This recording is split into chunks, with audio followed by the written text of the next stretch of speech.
Welcome to the professor. Thank you so much for watching this video. Today, I'm going to give you guys some updates about FX and Novatech, okay? And you want to listen to what the professor is about to say, what the professor is about to share with you. And I'm going to show you. So first thing first, I don't want to make this video long because I know you guys don't have the time. You want to get the information and try to get as much information as possible. Okay.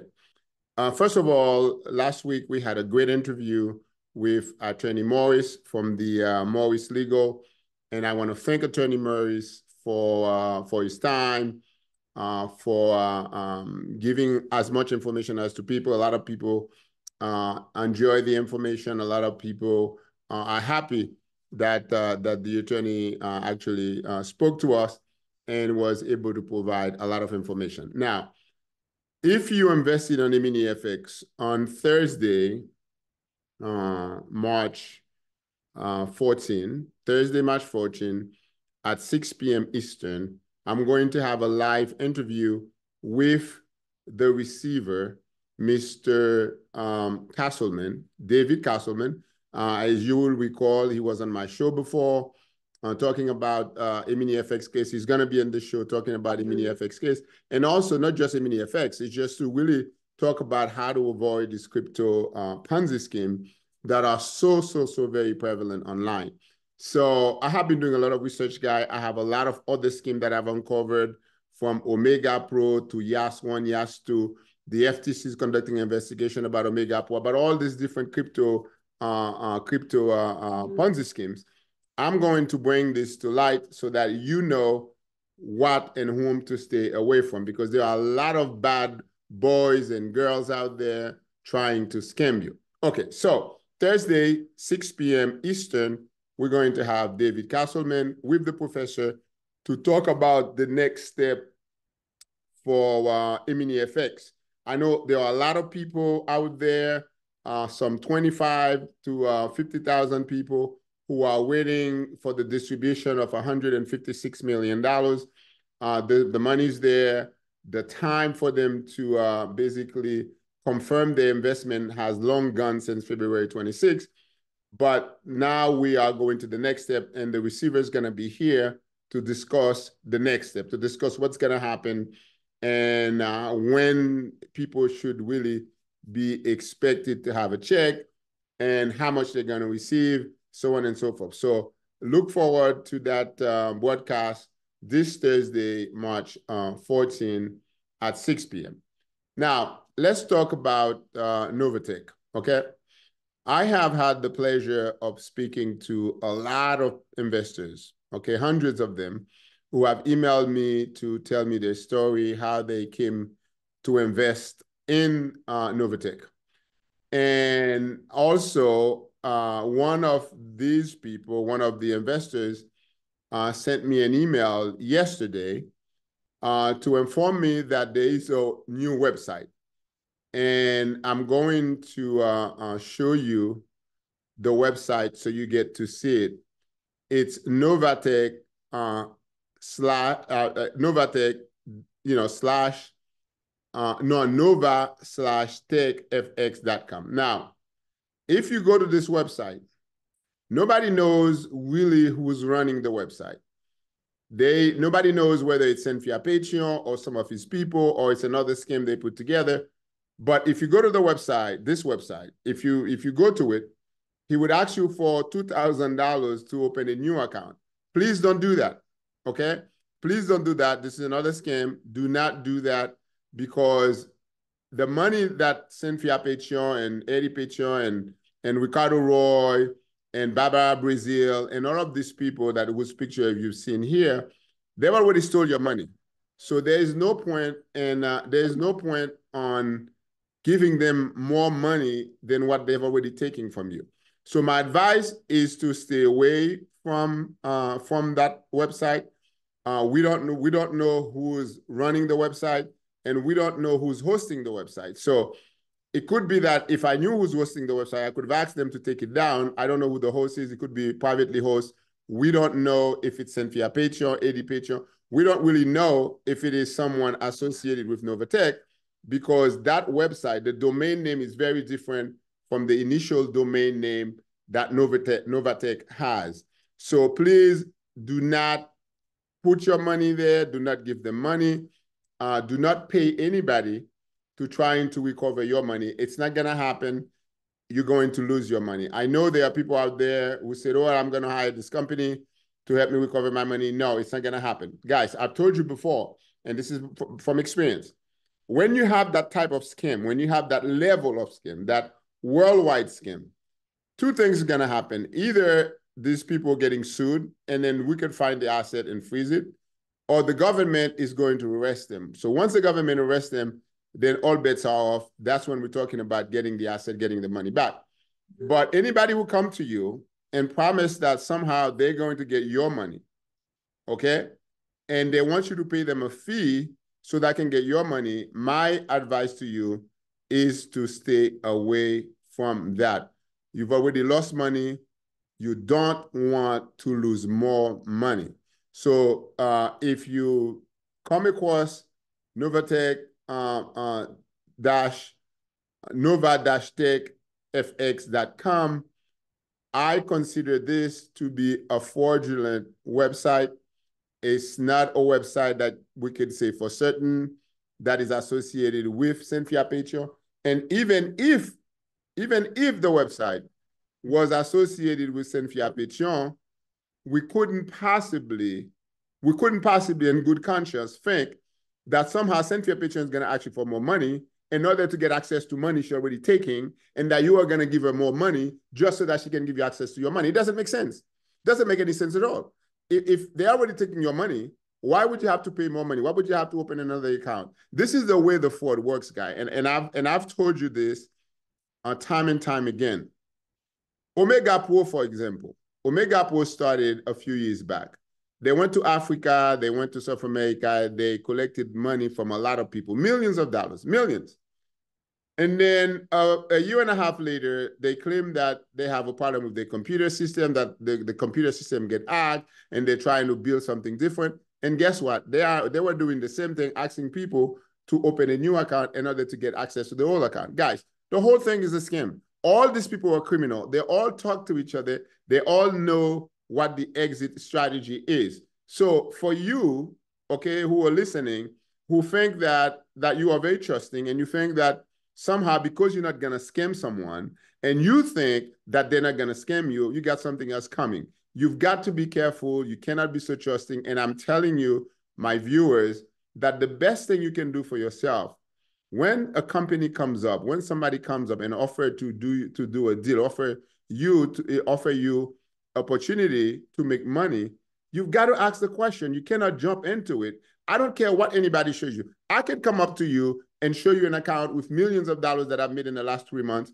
You have to do your own due diligence. You can't possibly believe that that money that I made is real money, especially if it's in the computer, especially. Because for MiniFX and the same thing for Novatech, they were showing people that somehow the account was accruing, that the accounts were making money, and that every week they get a little bit of money. And people think, oh my God, look at all, in the computer, it says that I have all this money. No, it isn't. There were never any investment. The computer system every Friday generated some kind of interest, 3 or 4%, and then you get to see it, because here's what happened. In the case of MiniFX, when Eddie Alexson pled guilty, he told the judge exactly what they did. He said that every Friday, they automatically increase everybody's account by 3 or 4% or 5%. So now when you look at your account, if you had $100, now you had 105. If you have, I don't know, $100,000, now you have 105,000. So in your mind, you think you've earned some money. No, you haven't earned anything. You haven't earned anything. It's just the computer system that makes it happen. So I'm telling you guys that you've got to be careful, okay? There is an organized crime around the world. And these organized rings are made of people from all walks of life. And some people claim that they didn't know if this was a fraud, or they just happened to be an investor.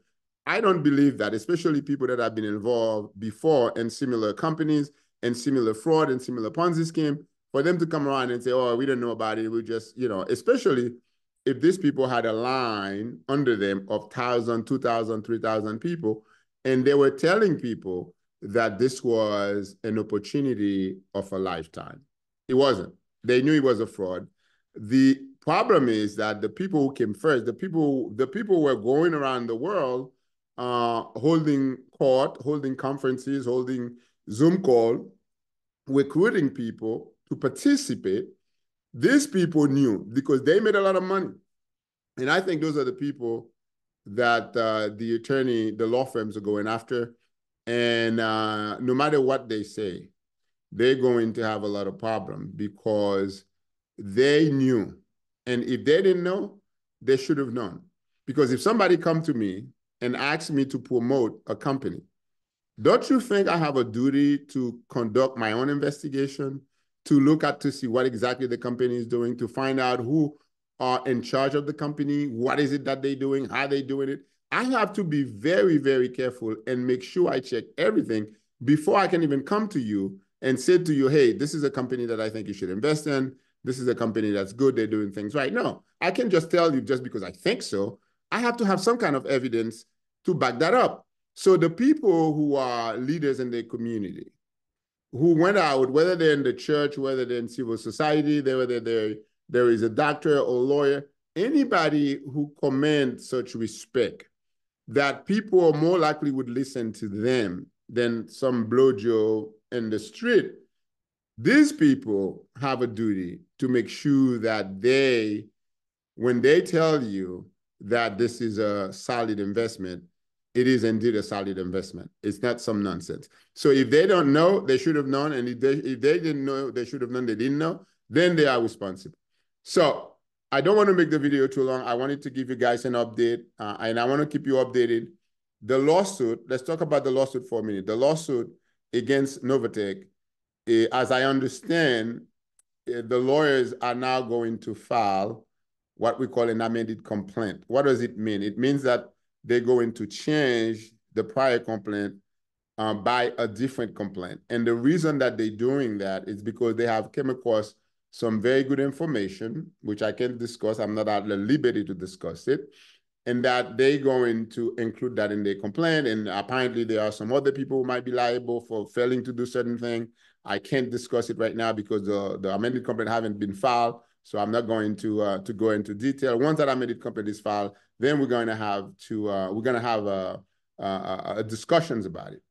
The other thing that I'm going to do is, just like what I did for Emini FX, when the case of Emini FX came, I took a particular interest in it, mainly because at the time, almost 99% of the people who were invested in Emini FX, some $300 million, were almost all Haitians. I'm Haitian, was born in Haiti, grew up in New York.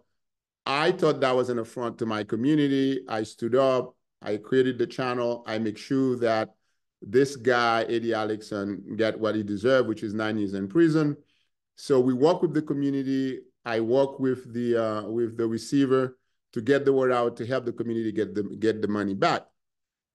Now, I'm doing the same thing for Novatech. And quite frankly, I'm somewhat embarrassed because the two people who mastermind the fraud, of Novatech fraud, they all are of Haitian background. Eddie Pétion and Cynthia Pétion, they both are Haitian, of Haitian ancestry, so to speak. So it's not a good thing when somebody take advantage of the community the way that these people have. So my job is to make sure that you know the truth, you know what's going on, that you don't lose your hard-earned money through people who spend their entire life trying to rob, trying to scam people. So having said that, I want to be able to keep this alive. What do I mean by that? Somebody has to talk about this. And I know that if I don't do it, somebody else is not doing it, it's not going to get done.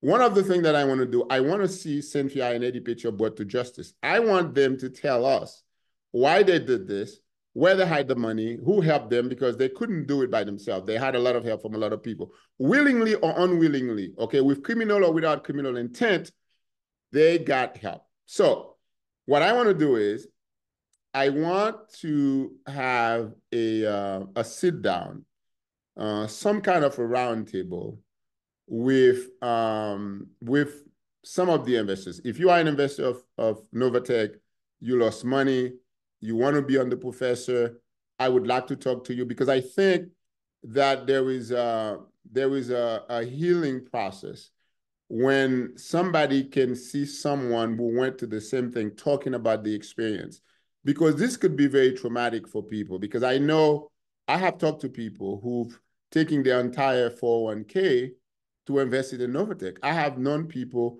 who've gone out and refinanced their house, take out all the equity that they had in their house to invest in Novatech because somebody told them that, hey, this was a good investment. Now, imagine that these people now can't pay their mortgage. They're about to be destitute. They're about to be homeless. This could be very traumatic. This could cause someone to do something terrible. So I think that talking about it is a good thing. So if you are listening to the professor and you are interested in being on my show, I would certainly would love to have you to talk about a few things. Why did you invest in Novatech? Who told you about Novatech? How did you know? What research did you do? How much money did you invest? What's going on now? I mean, are you concerned about getting your money back? So all of these issues that we can discuss as a community, because I think that your appearance on the show and sharing your story, sharing your experiences, certainly you're going to be able to help somebody else. So if you want to participate in the show, I'm going to have my email address on the bottom. I'm also going to have my telephone number. Feel free to call, feel free to text, email me, and then we'll schedule a beautiful show to talk about this fraud. Because, guys, listen, the government can only do that much. The FBI, the FTC, all of these investigative agencies, the state agencies, they can only do that much. And usually, it's only after the harm has been done that the government is coming. So the government is kind of playing catch up. Like something happened and now they're investigating the crime. We as citizens, okay, we have a duty to protect each other, to help each other. If I know information, it's my duty to share it with you, especially if that information is going to help you make a wise decision.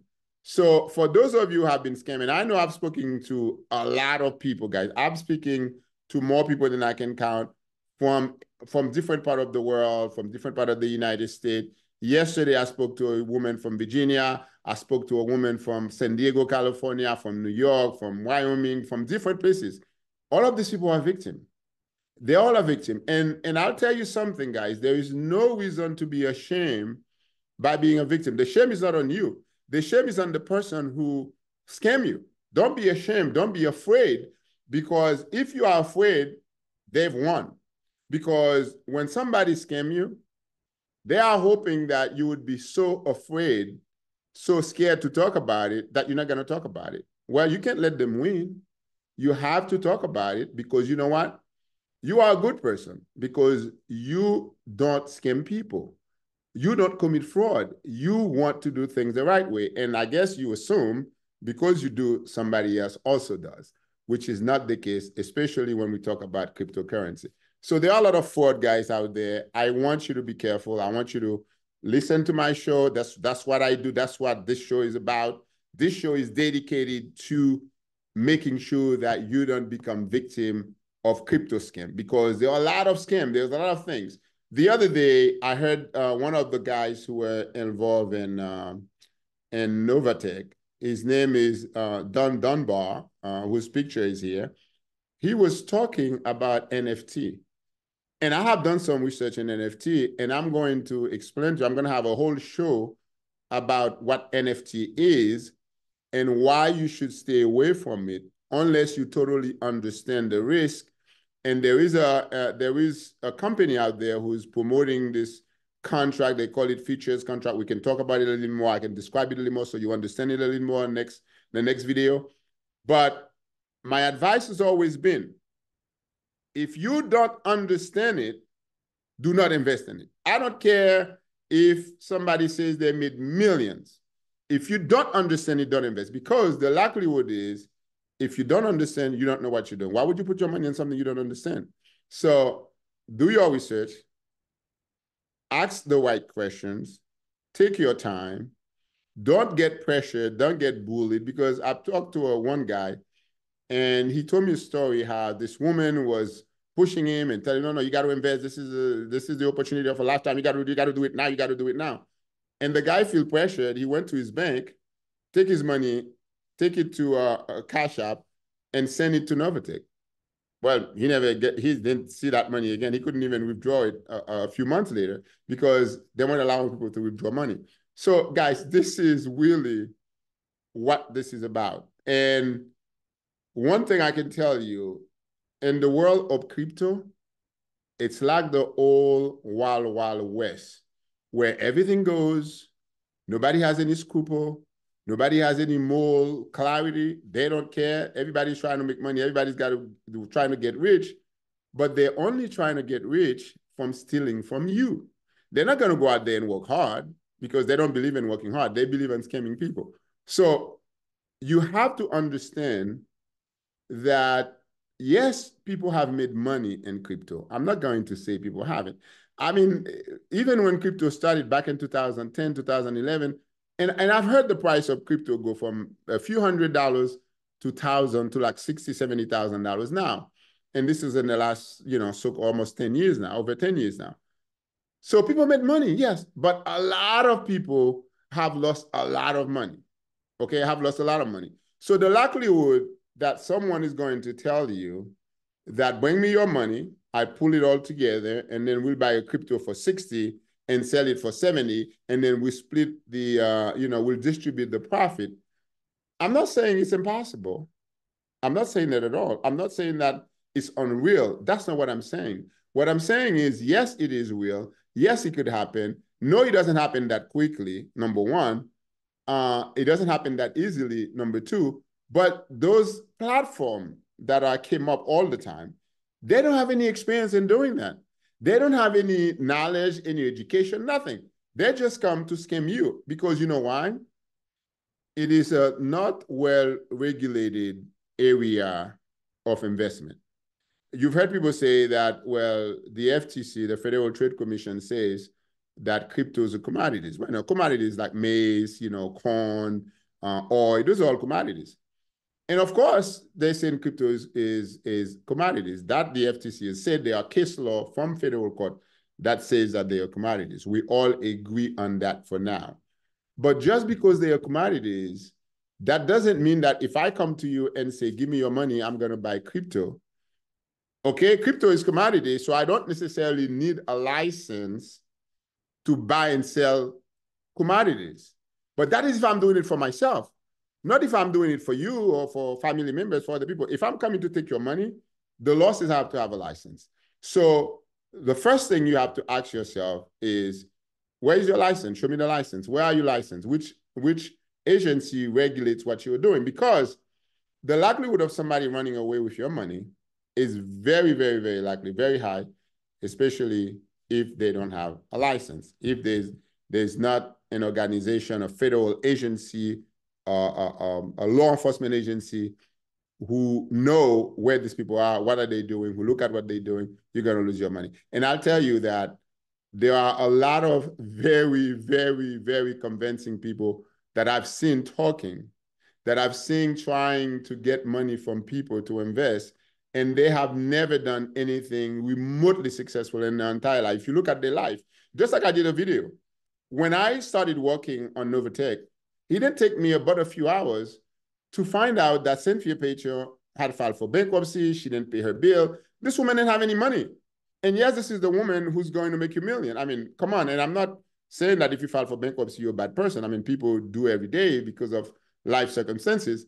But if I was going to give millions of dollars to somebody to invest for me, I would like to know this is someone who has some experience. This is someone who's done this before and who knows how to do it, who's going to guard my money very well. And that wasn't the case. And if we had looked, okay, if we had done the research, we would have found out. So my thing is, do not jump, do not give people your money until you have the research, because this show is going to be the show where you have to come. When the professor tells you that this company is a good company, you better believe it, because I would put a flashlight under there to find out everything I could find out, not just about the company, but also about the people who are running the company. Because a lot of time, company comes up, Omega Pro.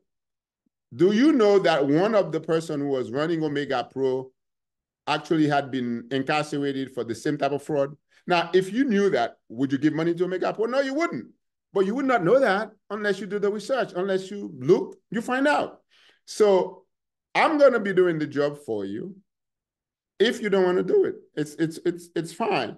And I'm always looking for a new company that's come up and promise people to make them rich so that we can look at it. I know some of you have asked me to investigate a few companies, and I'm beginning to do that with my team. I have a team of people that works with me, a team of 6 people, investigators working with me. So we are piecing things together, because one of the things we don't want to do, okay, I don't want to accuse anybody of anything. It's not fair to the person. Publicly, it's defamation if you accuse someone of something that you know is untrue. But I want to have enough evidence to be able to say to you, hey, based on the evidence that I have here, it is more likely this is a fraud. Or if I have very direct evidence of fraud, I could tell you openly that this is a fraud, because in defamation cases, truth is a defense. So if it is the truth, then you don't have a case. All right. So guys, I thank you so much for watching The Professor. I thank you so much for your support. I'm going to continue bringing you information that you can use. Certainly continue to ask you to watch the show, share. If you haven't subscribed, make sure you subscribe, because I have a lot of information that I'm going to bring to you, especially with the lawsuit against Novatech. You got to stay connected. You've got to subscribe, because this is where you're going to get it all. Because not only that I'm bringing you the lawyers, the receiver, there is a receiver in the Omega Pro case. I'm investigating with the Omega Pro. Once my investigation is all set, I'm going to bring you all that information, because I know there are a lot of people in Africa who invested in Omega. So I'm going to do some kind of a layout and show you how the company was made and who was responsible, how the fraud unfolded, and so on and so forth. So keep watching. Make sure you subscribe. And don't forget to give me a like. If you like what I do, please comment. Please support the channel. Tell your friends about it. Let's grow the channel together. Let's try to get rid of fraud in the crypto world. Okay? This has been The Professor. Thank you so much for watching, and I will see